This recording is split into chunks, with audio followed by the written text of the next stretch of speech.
Welcome. Today we're taking a look at Vendel to Viking. This is a 1 to 6 player action point area majority Viking themed game, where you take the role of a family during the Vendel era. You will be journeying on the map, gaining formidable cards, and gaining ancestors, trying to become the most influential family. How do you become the most influential family and win the game? By having the most influence points after the final round. Now that we know what the winning condition is, let's take a look at the components, setup, and how gameplay works in Vendel to Viking. Now let's take a look at the components. This is a prototype, so some of the components will be updated in the production copy. You have a map board. On the map board, you have a round tracker, regions and their name, locations or circles, and the location name. Ancestry board. In the center, you have the core spots. Going around, you have the advanced or bronze spots, epic or silver, and future achievements or gold. And then you have the influence point legend box. Achievement standees, the market board. You have region venture spaces. This is for each region. And then on the right, you have the market. You have a formidable draw pile. And then below each spot is the cost to buy. Family tree boards. These are double-sided. One is for the asymmetric game and one is for the neutral game. For the first couple of plays, you want to use the neutral side. In the middle of the left side, you have the ability.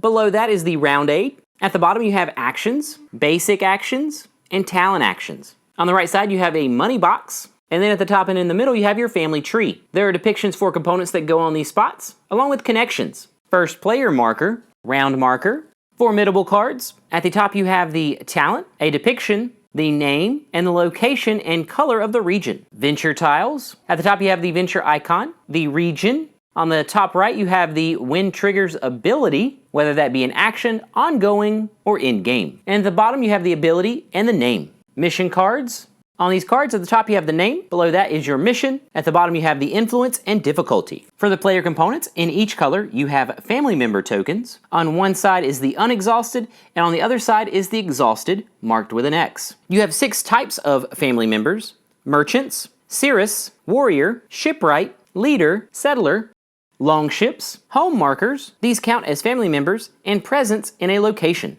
A player aid, money, in 1 and 5. Pax Viking tiles. These are for transitioning to Pax Viking. You have the map placard. This is used for transitioning to Pax Viking. Jarl boards. These are for transitioning to Pax Viking. And finally, your rulebook.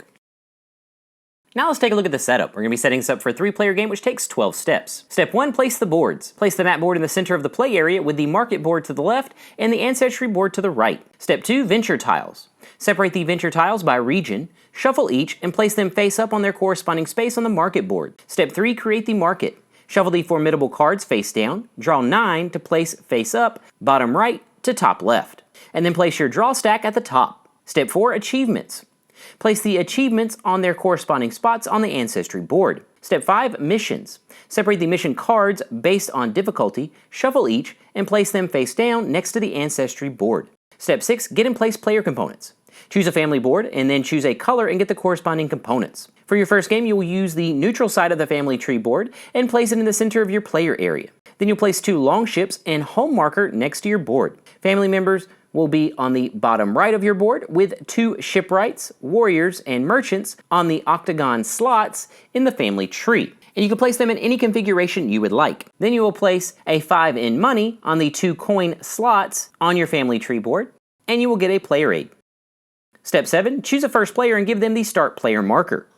Step 8, place the round marker on the round track based on the number of players. For a 1 to 3 player game, you place it on 550, 4 player game 572, 5 player game 594, and 6 player game 616. Step 9, get starting money. For the first player through 6th player, you would get 5 for first, 3 for second, 4 for third, 5 for fourth, 6 for fifth, and 7 for the 6th player. Then you would place it in the corresponding box on your family tree board. Then you will create a supply pool for money. Step 10, get missions. In turn order, draw 1 mission card from any stack and place it face down on any free mission card slot without looking at it. You will repeat that process until everyone has 4 missions. For the neutral family tree, you want 1 of each. Step 11, choose a home. In turn order, choose an unoccupied location to place your home marker. Except you cannot choose Ribe or Gut, and then you would add a venture card to that location. And in step 12, in a 5 to 6 player game, you'll draw a formidable card, and then you will add a venture, family member on the location,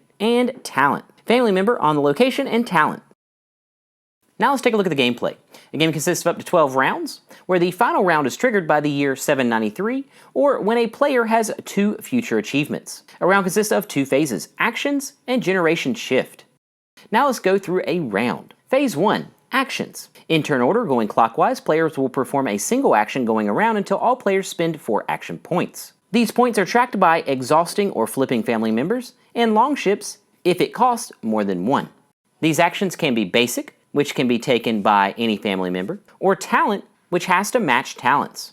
For the basic actions, these can be taken by any unexhausted family member. The first, journey. Place and exhaust one of your family on a location in a region where you have presence. The family member can be taken from anywhere. Keep in mind that presence means you have a majority on a location somewhere in the region. You may add 1 or 2 longships, which is an extra action cost each if you have no presence and or the location is empty and you want to add a venture card.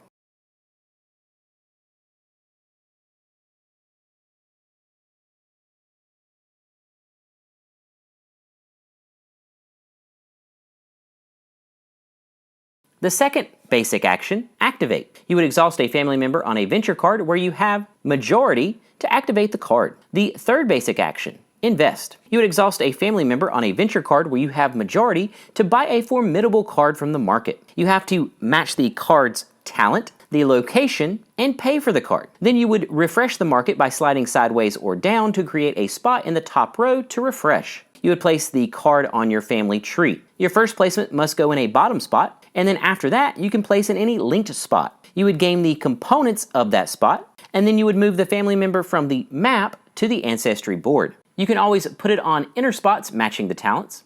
Then for the advanced, epic, and future achievements, you must have family in all linked to that spot and have the most or tied for the most. Then you would gain the standee if there is one. This then gives you a one-time powerful action to take immediately, and it adds influence points at the end of the game. The talent actions. These must be taken by unexhausted family members with the same talent. The first, merchant. This is the hand and money. You would exhaust to gain 1 money per region with presence and choose either to draw 3 formidable cards, choose 1 to replace a top row card, or pay 2 money to discard a card from the market and refresh.